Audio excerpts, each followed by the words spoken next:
Hello, viewers. Welcome once again to City African Link. Today, our guest is a board certified doctor of nurse practice with a focus in family medicine.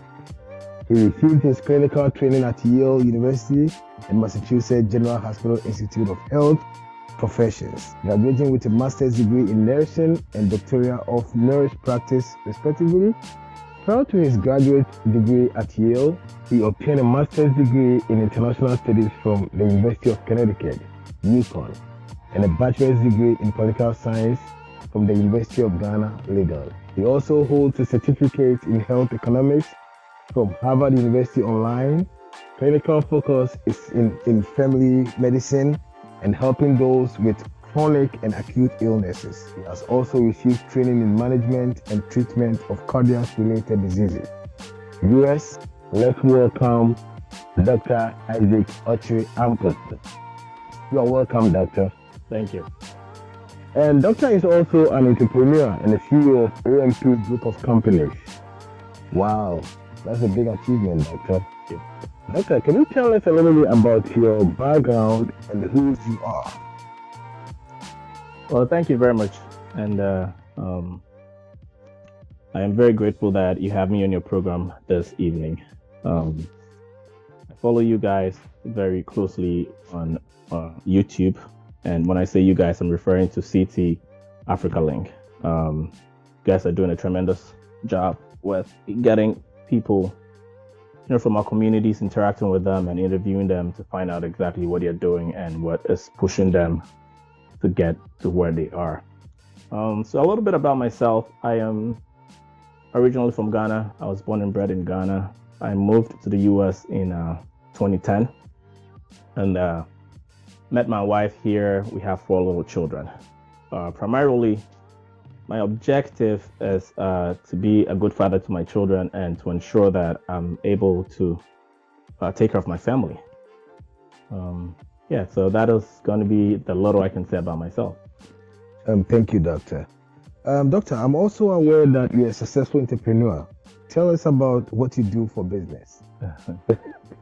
Yeah, that's interesting. It's interesting that you call me successful. I don't know if I am, but well, thank you. But so I'm the CEO of AMP Group of Companies. AMP Group of Companies has about maybe 5 or 6 other companies under the umbrella. So there's AMP Home Care Solutions, there's Odyssey Home Care Solutions, excuse me. There's AMP Realty Solutions, there's Acute Sports Complex, and Sterling Family Medicine, which I co-own with my wife, and also Hope and Hands Foundation, which is a non-profit organization. Oh, very good. That's impressive. So, talk about a little bit about successful entrepreneurship. It's got to start from somewhere, right? So, there are 2 main views that I take when it comes to what success is, right? And one of them is how you measure success, because it's going to be very, very important that you know what your measure of success is, right? And so for me, what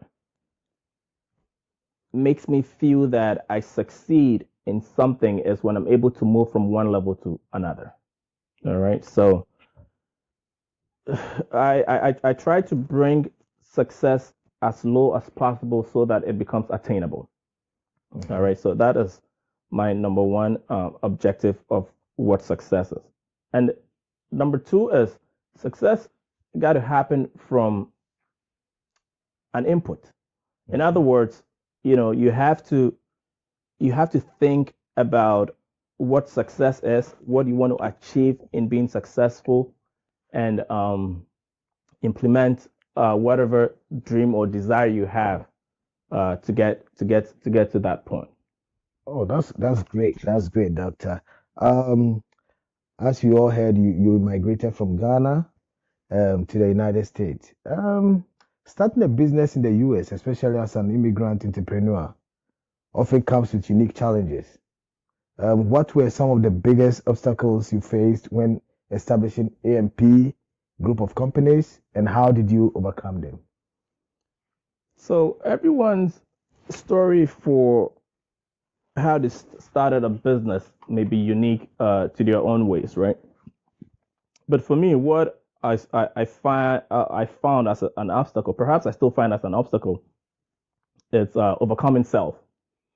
I think it is the biggest obstacle that everyone faces, whether you're an entrepreneur, whether you're an employee, whether you're self-employed, whatever it is that you consider to be a way to better yourself, right? And when I say self, what that means is, as individuals, we're set in our own ways. We're set in certain ways that, in order for you to move from one level to the other, you have to ensure that you're overcoming that set of principles that you have. And I'll give you a very good example. And this particularly pertains to myself. One of the things that I had to overcome to be able to set up any company was time management. Right? So time management, I find to be very, very essential in everything that an individual does, right? Because within the 24 hours that you have in a day, right, the number of productive hours you have, or the number of productive hours that you're able to get out of your 24 hours is very paramount to what you can get out of that day. All right? Because, normally everyone, assuming that we all sleep for 8 hours. Yeah. All right? Now, when we're left with 8 minus 24 is, someone help me here, my math is very slow, but that's what, 16? 16. Right. But you have 16 hours of the day to work with, right? Out of the 16 hours, we all go to work for about 8 hours, right? And then we'll be left with another 8 hours to deal with. Okay. So the first 16 hours of the day that I just mentioned, sleep and focus work, is something everyone does. All right. But the hours left out of the 16 hours that you have used to sleep and used to go to work is very crucial to determining what you get out of a day. All right. And so my focus on what the day brings, or on those hours, is what I refer to as self-development. All right. And when I say self-development, I'm talking about very simple things that pertains to an individual. And one of them, as I gave an example, was how to manage time, right?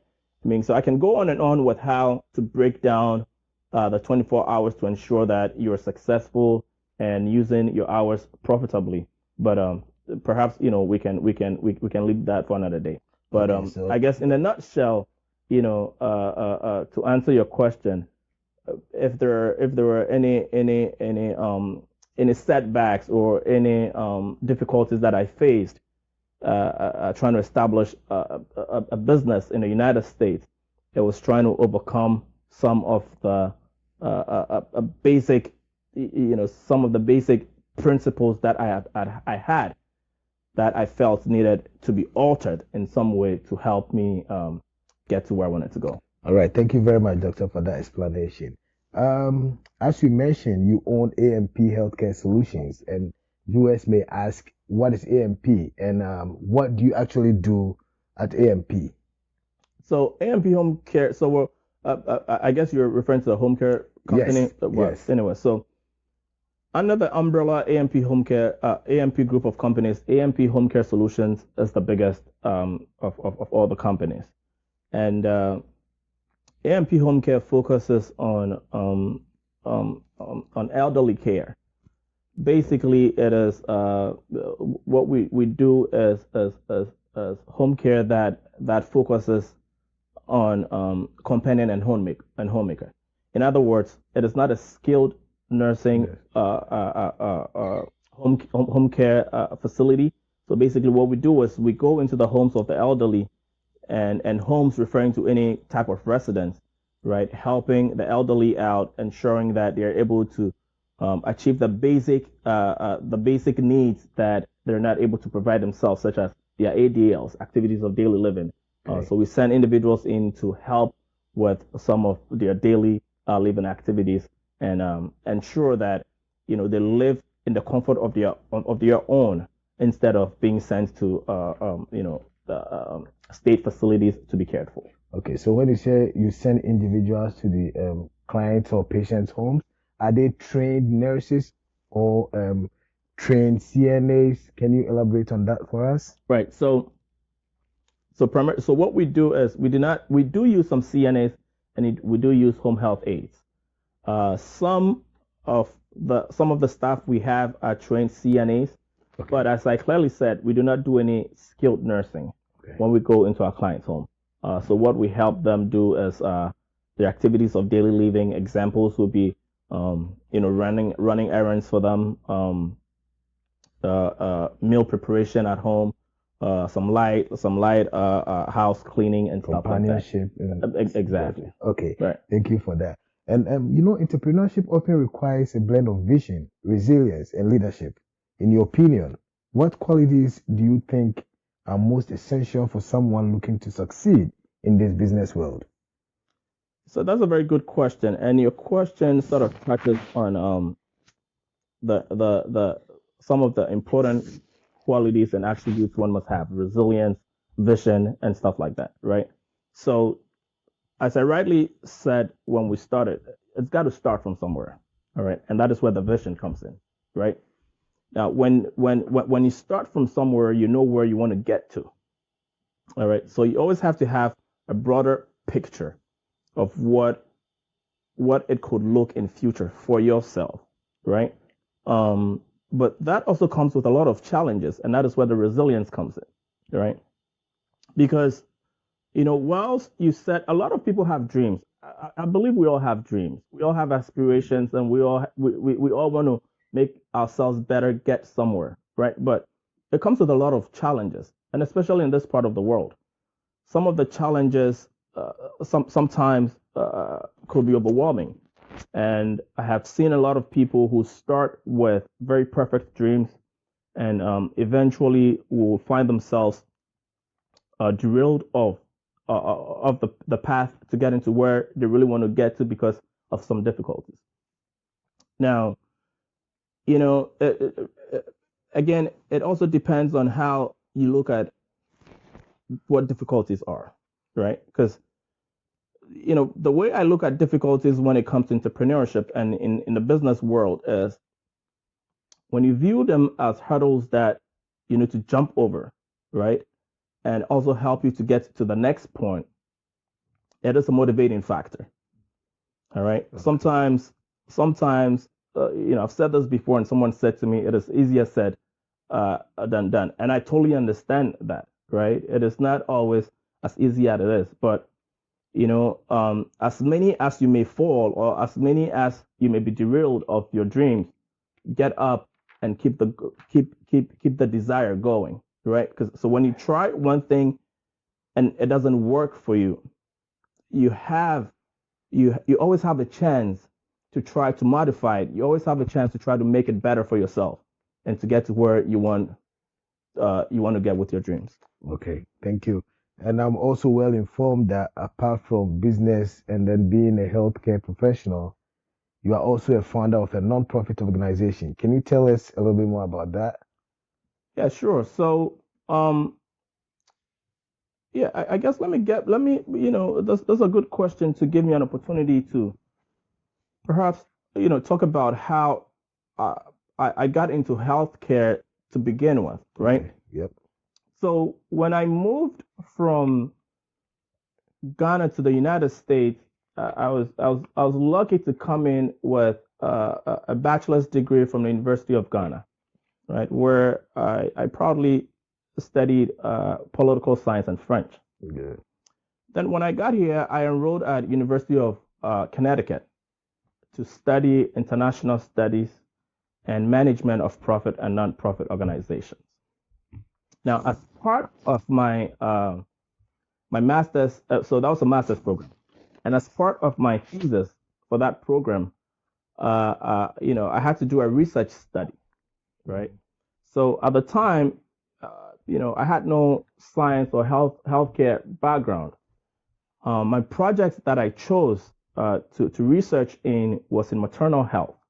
Oh, So I took some time off and I did a research study with the Ghana Health Services. So I spent about 3 months in Ghana doing some research in wow. maternal health. Basically, what I was looking at was how pregnant women access healthcare in Ghana. In Ghana.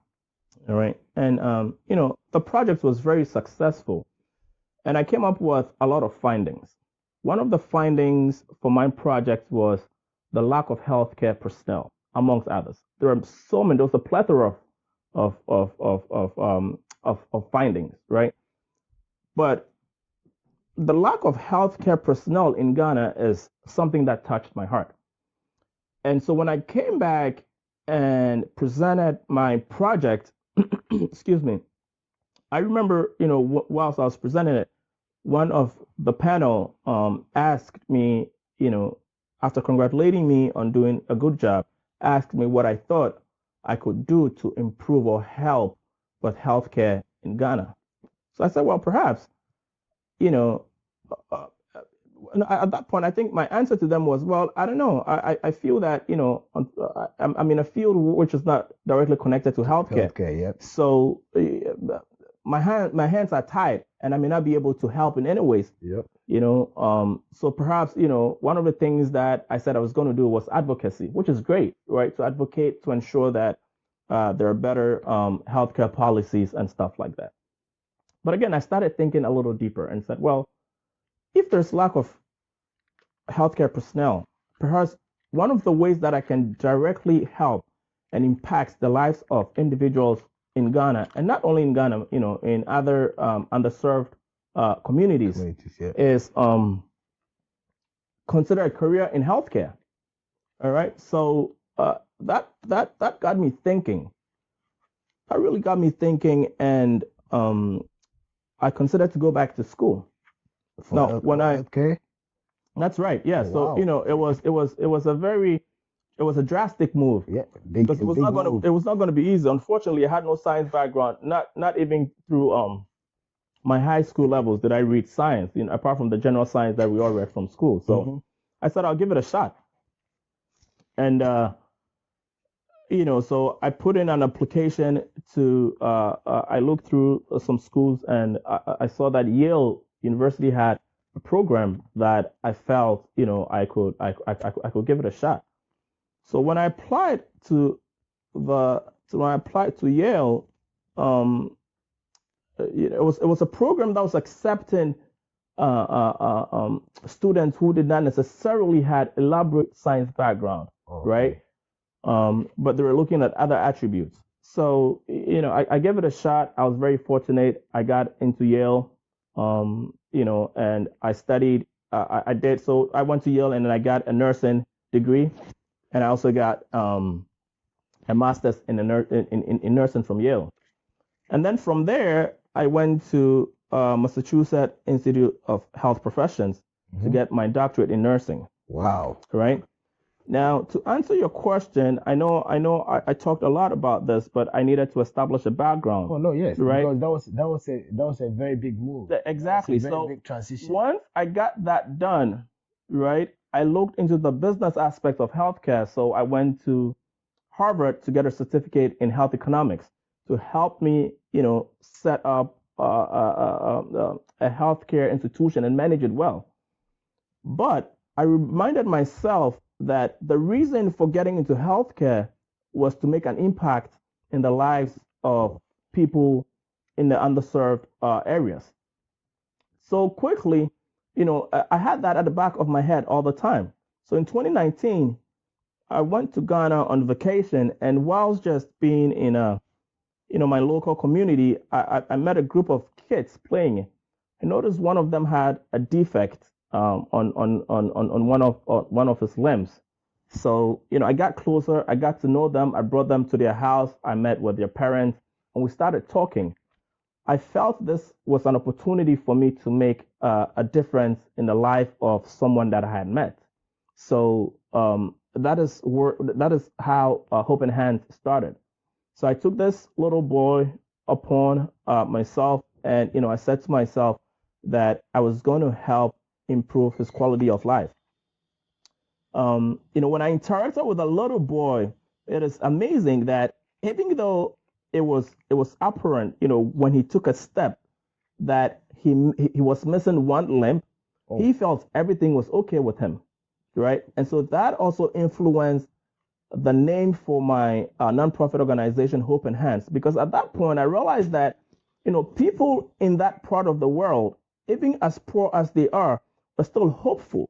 Because when I spoke to the little kid, what he said to me was he was going to grow up one day and he wanted to ride bicycle and play soccer like his friends did, even though he had only one leg. wow. So he was hopeful. So I came to the conclusion that if I was going to have a name for an organization, right, it has to tie in with the attitude of the people that I was trying to help. So I came up with Hope and Hands because I realized that they already had some hope. So the only thing I could do at the point was to enhance their hope to get to the point where they want to get to. And so that is how I started Hope and Hands Foundation. And I've had it since 2019. I have managed it alongside the profit side of my business, and we're doing great. And touching lives all around the world and ensuring that the qualities, people's qualities of life, are improved. Oh, thank you, but that was so impressive. And that little boy, his dreams came true. I Absolutely. think Oh yeah, I watched a couple of videos that you did the that's surgery. right. And I still have those Absolutely videos right. on my Yeah. So phone. yeah, yes. Yes, Surgery yes, was very yes. And successful. He's that doing the things he wanted to do. He's yeah, riding his bicycle playing his with football and everything. Yep. his prosthetic limb, and it's just amazing. Yeah, that even answers my next question. So, um, in your experience, what are some of the most significant challenges um that underserved communities faces in accessing medical care, and how is your foundation addressing these barriers? All right. So I think the fundamental problem that most of these communities have is lack of resources. Okay. All right. It is quite pathetic to know that there are places in this world that we live, right, that do not have access to very, very basic healthcare. And when I say basic, as it's as basic as they even lack basic antibiotics for the treatment of various Yes. infections Yes. and stuff like that. So lack of resources is one of the biggest challenge that these individuals have. What we have decided to do, or what our mission is, Hope and Hands Foundation, is to ensure or to do our best to bring healthcare as close as possible to these individuals, ensuring that people in deprived areas get some sort of healthcare at no cost to them. All right, because we believe that regardless of where an individual is from, regardless of their financial status, right, regardless of their color, should not suffer from otherwise treatable conditions, that could easily be taken care of if resources were available. How do you balance the demands of running, both the nonprofit organization and the healthcare company? What lessons from your work with AMP Home Care Solutions have influenced the way you lead Hope and Hands Foundation and vice versa? Right.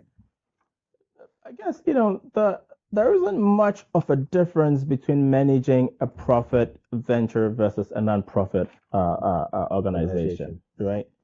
Whereas one looks at maximizing the profit that comes in, the other, which is the non-profit, looks at giving back, right? In other words, to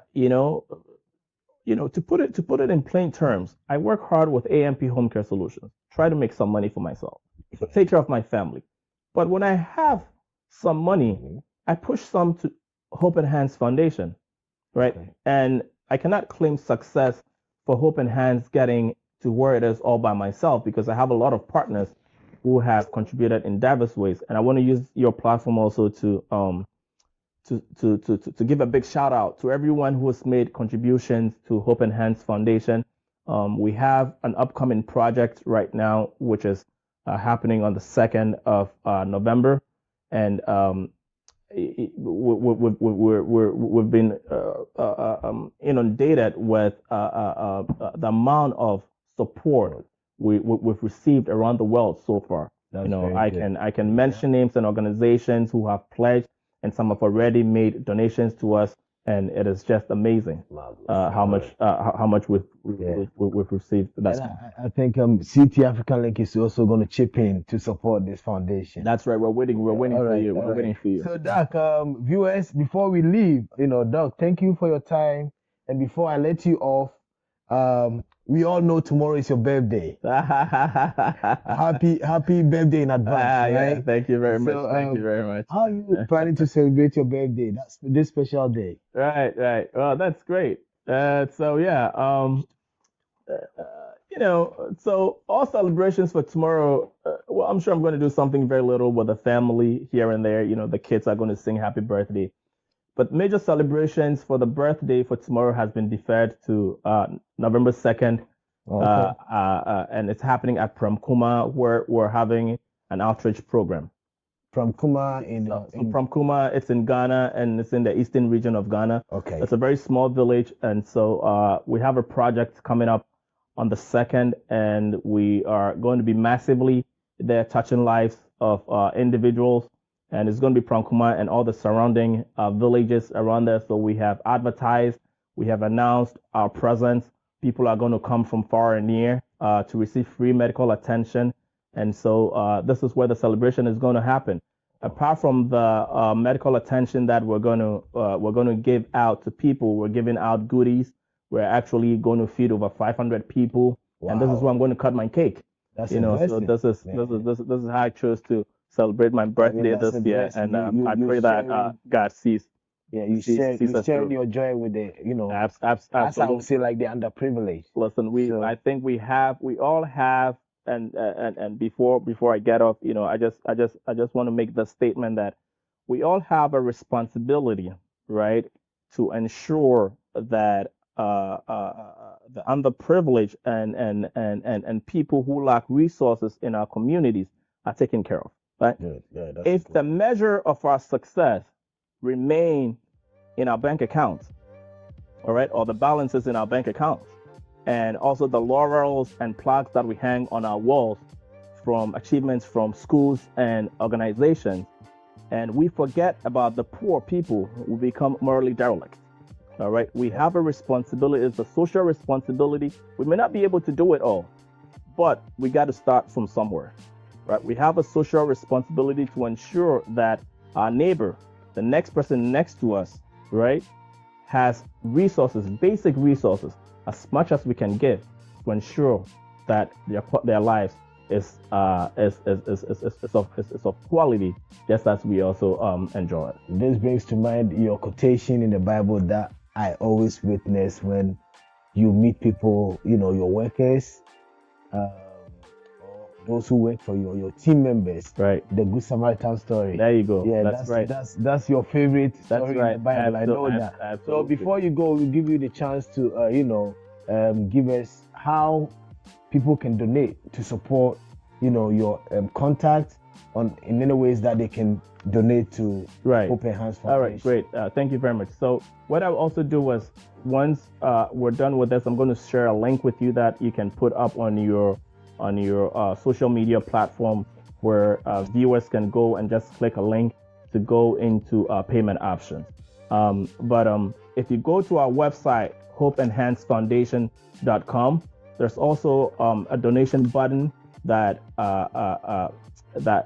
takes you right straight into a bank account where you can make donations.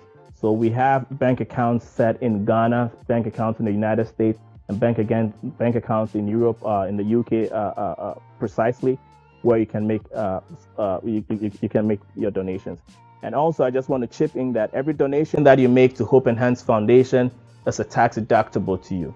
because Hope Enhance is a very duly registered nonprofit organization in Ghana and the United States and in the United Kingdom. So any donations that you make is tax deductible to you at the end of the year.